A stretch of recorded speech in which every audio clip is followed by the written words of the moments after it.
आज की कहानी है prey for the devil movie की। तो मूवी की शुरुआत में हम देखते हैं एक लड़की एनी को, जो कि अपने रूम में बैठी हुई प्रेयर कर रही थी। वो काफी ज्यादा डरी हुई थी और उसकी मदर डोर नॉक करती है, लेकिन वो डोर को ओपन नहीं करती और अब उसकी मदर बहुत ही ज्यादा एग्रेसिव होकर डोर पर अपना सर पीटने लगती है। और हमें ये तो पता चल गया था कि एनी अपनी मदर से ही डर रही है, लेकिन क्यों ये हमको आगे पता चल जाएगा। और तभी सीन यहाँ पर शिफ्ट हो जाता है। अब हम एनी को देखते हैं, जो कि अब 25 से 26 साल की हो गई है और साथ ही साथ अब एक नन बन चुकी है। और फिलहाल वो एक साइकोलॉजिस्ट डॉक्टर पीटर से काउंसलिंग ले रही थी और वो ये बताती है कि उसकी माँ बहुत अच्छी लेडी थी और वो रोज उसके पास में आया करती थी, उसके बाल कोम किया करती थी। लेकिन सडनली ही वो काफी अजीब तरह से बिहेव करने लगी थी और एक सॉन्ग गाते हुए उसको हर्ट करने लगी थी। और ऐसा करने को उनके अंदर की एक वॉइस उनसे बोलती थी और असल में वो पजेस हो चुकी थी। अब अगले सीन में हमको ये पता चलता है कि 1835 में एग्जॉर्सिज्म सिखाने के लिए वेटिकन की ओर से स्कूल ओपन किया गया था, लेकिन अब उस पजेस्ड लोगों की संख्या काफी बढ़ती जा रही थी।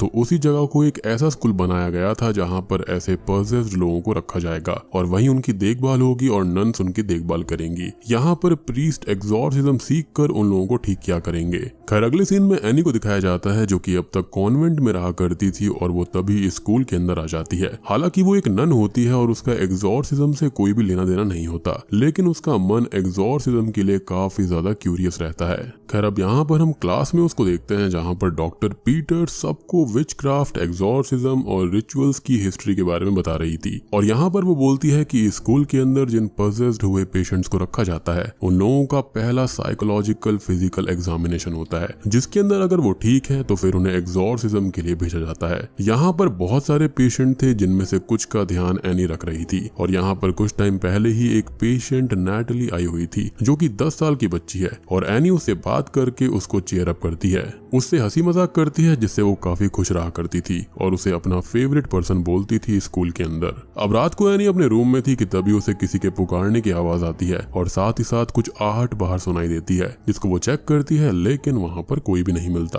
खैर अगले सीन में वो पेशेंट वार्ड के अंदर घूम रही होती है कि तभी उसे किसी बच्चे की रोने की आवाज आती है, वो भी कई बार, और उसे समझ में नहीं आता कि ये आवाज आखिर आ कहां से रही है। और तब तक नैटली उसके पास में आती है, जिसको देखकर वो हल्की सी शॉक्ड हो जाती है कि वो बाहर कैसे आ गई, क्योंकि सारे पेशेंट तो रूम के अंदर हमेशा लॉक्ड रहा करते थे और लिमिटेड स्टाफ ही अंदर जा सकता है। हालांकि वो उससे थोड़ी बहुत बात करके उसको वापस रूम के अंदर भेज देती है। खैर अब वो कॉरिडोर से होते हुए कहीं पर जाने लगती है कि तभी उसे फिर से किसी के पुकारने की आवाजें आने लगती हैं और अब वो उनके बारे में थोड़ा थोड़ा सोचने लगती है कि ये आवाजें आखिर उसको सुनाई क्यों दे रही हैं। हालांकि वो इस आवाज को थोड़ा बहुत पहचान चुकी है। खैर अब वो एक क्लास के पास से गुजर रही होती है, तो वहाँ पर फादर क्वीन वहाँ पर सारे प्रीस्ट की क्लास ले रहे थे और उन्हें एग्जॉर्सिज्म के बारे में बता रहे थे। वो यहाँ पर एक लड़की के बारे में बोलते हैं कि वो पजेस हो गई थी और एग्जॉर्सिज्म उसके ऊपर काम नहीं किया था, जिससे उसकी डेथ हो गई थी, क्योंकि उसका पोजेशन बहुत ही ज्यादा गहरा था। अब एनी भी इस क्लास में आ जाती है क्योंकि उसका इंटरेस्ट इस सब्जेक्ट में बहुत था।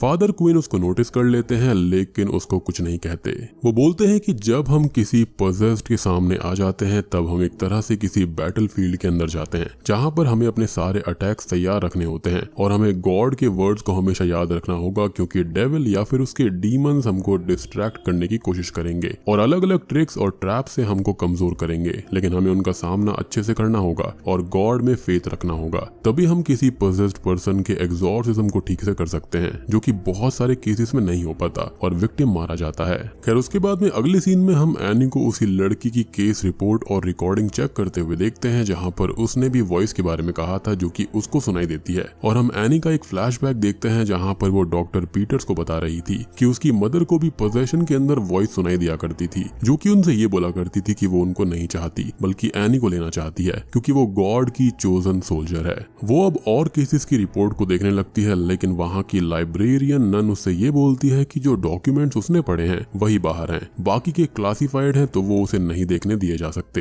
खैर उसके बाद में हेड नन उससे ये बोलती है कि वो कभी भी प्रीस्ट की एग्जॉर्सिज्म वाली क्लास में ना जाए और एग्जॉर्सिज्म से दूरी रहे, जिस पर वो कहती है कि फीमेल भी ऐसा कर सकती हैं, लेकिन वो साफ मना कर देती है और एनी उसकी बात मान जाती है। फादर क्विन भी वहाँ पर थे जो कि बोलते हैं कि एनी सीखना चाहती है, जिस पर नन बोलती है कि वो उसे प्रोटेक्ट करना चाहती है। खैर अगले सीन में एनी एक पेशेंट की देखभाल कर रही होती है कि तभी वो उसकी मदर वाला गाना गाने लगता है, जिससे कि वो थोड़ी परेशान हो जाती है और वो उस पर अटैक करता है, जिससे वो खुद को बचाने की कोशिश करती है, लेकिन कोई भी फायदा नहीं था और वो पेशेंट खुद ही बेहोश हो जाता है। अब इस बात के बारे में फादर क्विन और हेड नन मॉन्सिग्नोर से बात कर रहे थे, जहाँ पर मॉन्सिग्नोर ये बोलते हैं कि सिर्फ एनी की प्रेजेंस से ही वो पोजेशन ट्रिगर हो गया, मींस बात कुछ बहुत बड़ी है। जिस पर नन बोलती है कि एनी को वापस कॉन्वेंट भेज देना चाहिए, जिस पर फादर क्विन ये बोलते हैं कि जगह बदलने से इविल पीछा नहीं छोड़ता, बल्कि वो तो उसे यहाँ रख कर एग्जॉर्सिज्म सिखाना चाहते हैं। जिस पर नन बोलती है कि ये सालों के कस्टम्स और बिलीव्स के खिलाफ है, जिस पर वो कहते हैं कि ये फॉर्मल नहीं होगा, बस उसकी सेफ्टी तो हो ही जाएगी। और उनको फील हुआ है कि उसका पर्सनल कनेक्शन है, जिस पर नन बोलती है कि गॉड से तो उन सबका ही पर्सनल कनेक्शन है, जिस पर वो कहते हैं कि गॉड से नहीं डेविल से,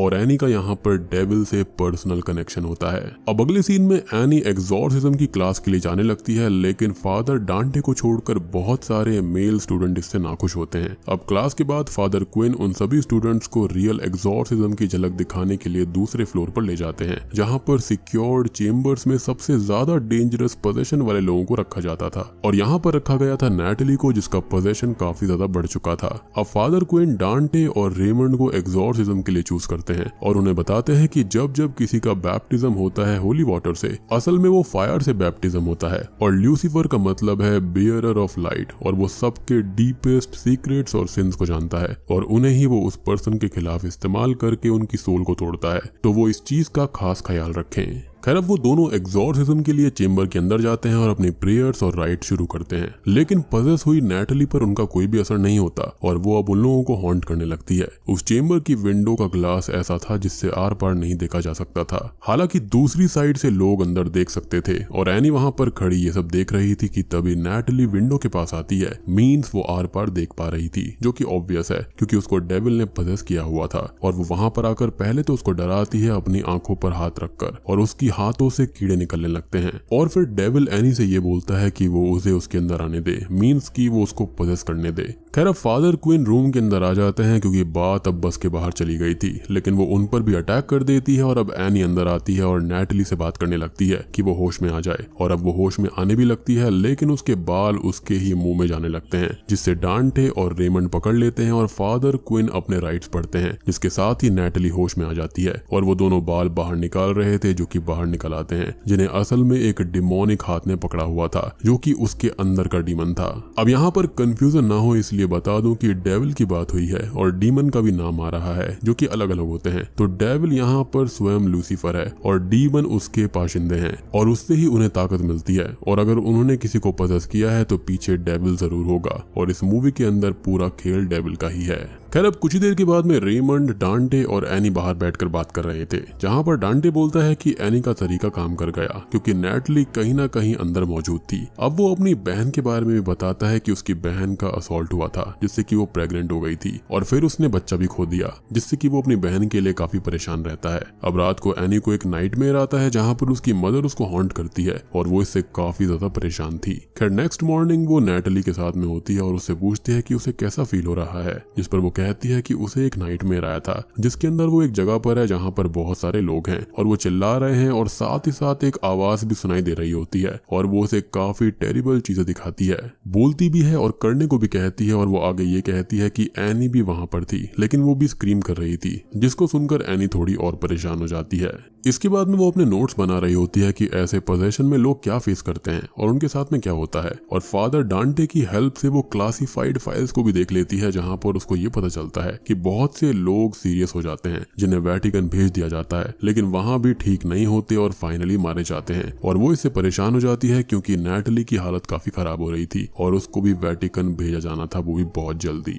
अब उसे एक सिंगल बची हुई लेडी का इंटरव्यू मिलता है जिसके अंदर उसने बताया था कि वो बच तो गई थी, लेकिन उसने पोजेशन में अपने साथ बहुत गलत चीजें करी थी, इवन अपना चेहरा तक उसने बिगाड़ लिया था, और उसके अंदर की उस आवाज ने उसे रिग्रेट और शेम फील कराया था, जिससे उसने ऐसा कदम उठाया। और अभी भी वो गिल्ट में ही जी रही है। खैर अगले सीन में एनी डॉक्टर पीटर्स के पास में थी और हम फ्लैशबैक देखते हैं जहाँ पर उसकी मदर पोजेशन में थी और उस पर अटैक करने की कोशिश कर रही थी और उसके बाद में एनी की मदर बच नहीं पाती हैं। अब यहाँ पर मैं एग्जैक्ट वर्ड्स नहीं बोल सकता हूँ क्योंकि यूट्यूब छोटी छोटी चीजों को पकड़ लेता है और फिर वीडियो के ऊपर एज रेस्ट्रिक्शन डाल देता है, तो आप समझ जाना कि यहाँ पर उसकी माँ के साथ में क्या हुआ होगा। खैर वो फादर क्वीन के पास में थी और उनसे बोलती है कि डेविल असल में लोगों के अंदर के शेम और गिल्ट का इस्तेमाल करता है पोजेशन के टाइम पर, और जब वो लोग अपने शेम और गिल्ट से पूरी तरह टूट जाते हैं तब वो उन पर कब्जा कर लेता है और जीत जाता है, और पजेस हुए पर्संस को कहीं भी भेजा जाए आउटकम उनकी डेथ ही होगी क्योंकि डेविल तो जीत चुका है। तो उन लोगों को एग्जॉर्सिज्म के दौरान लोगों को अंदर से मजबूत करना होगा कि वो अपने शेम और गिल्ट से ना टूटे और फिर वो बच जाएंगे और एग्जॉर्सिज्म सक्सेसफुल हो जाएगा।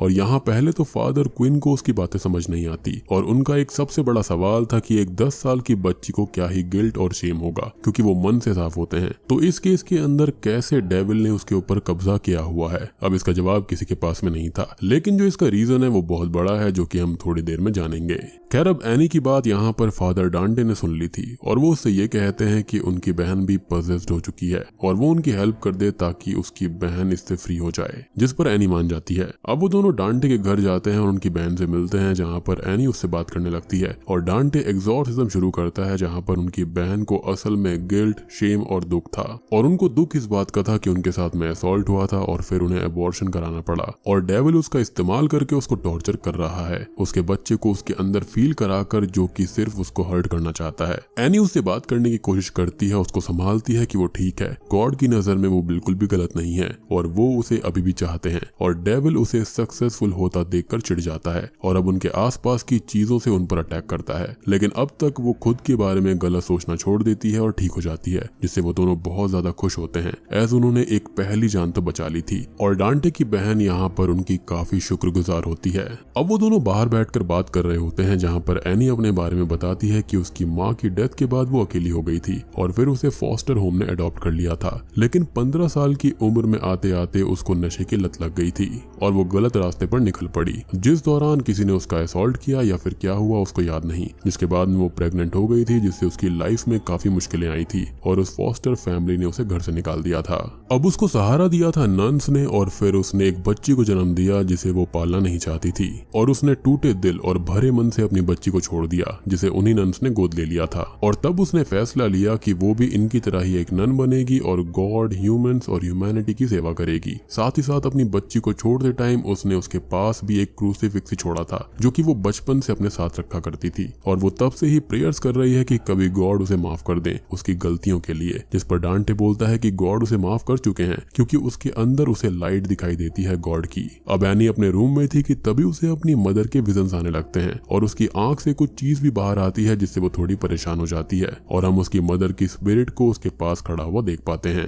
अब अगले सीन में उसे हेड नन बुलाने आती है और वो उसे मॉन्सिग्नोर के पास में लेकर जाती है जहाँ पर डांटे भी बैठा हुआ था और एनी को और हमें ये पता चलता है कि डांटे की बहन मारी जा चुकी है। जी हाँ, उसने भी वही कर लिया था जिस शब्द का मैं इस्तेमाल नहीं कर सकता। खैर सभी लोग उन दोनों पर एग्जॉर्सिज्म करने के लिए गुस्सा हो रहे थे और एनी को उसकी मौत के बारे में सुनकर बहुत दुख होता है और वो खुद ही सजा एक्सेप्ट कर लेती है और कॉन्वेंट जाने के लिए बोलती है एज उसने गलती बहुत बड़ी करी थी। अब वो कॉन्वेंट के अंदर आ गई थी और डॉक्टर पीटर्स उससे मिलने आती हैं, उसको चेयर अप करती हैं कि कभी कभी वो भी लोगों को बचाने की कोशिश करती है लेकिन वो नहीं बचा पाती और एनी एक नई राह पर है तो वो अपने फेलियर से ना डरे। साथ ही साथ वो उसे ये भी बताती है कि नैटली ने सारे ऑब्जर्वेशन क्लियर कर लिए हैं और वो अगले दिन अपनी मदर के साथ घर चली जाएगी, जिसे सुनकर एनी बहुत खुश होती है। फिर अगले सीन में उससे मिलने डांटे आता है और वो उसको बताता है कि नैटली को घर ले जाया जाना था लेकिन उसके पोजेशन ने उसको ओवरटेक कर लिया और उसने 3 लोगों को जान से मार दिया जिसके अंदर प्रीस्ट और नन थे। अब डांटे एनी को एक क्रूसीफिक्स देता है जो कि पोजेस्ड हुई नैटली ने उसे देने के लिए दिया था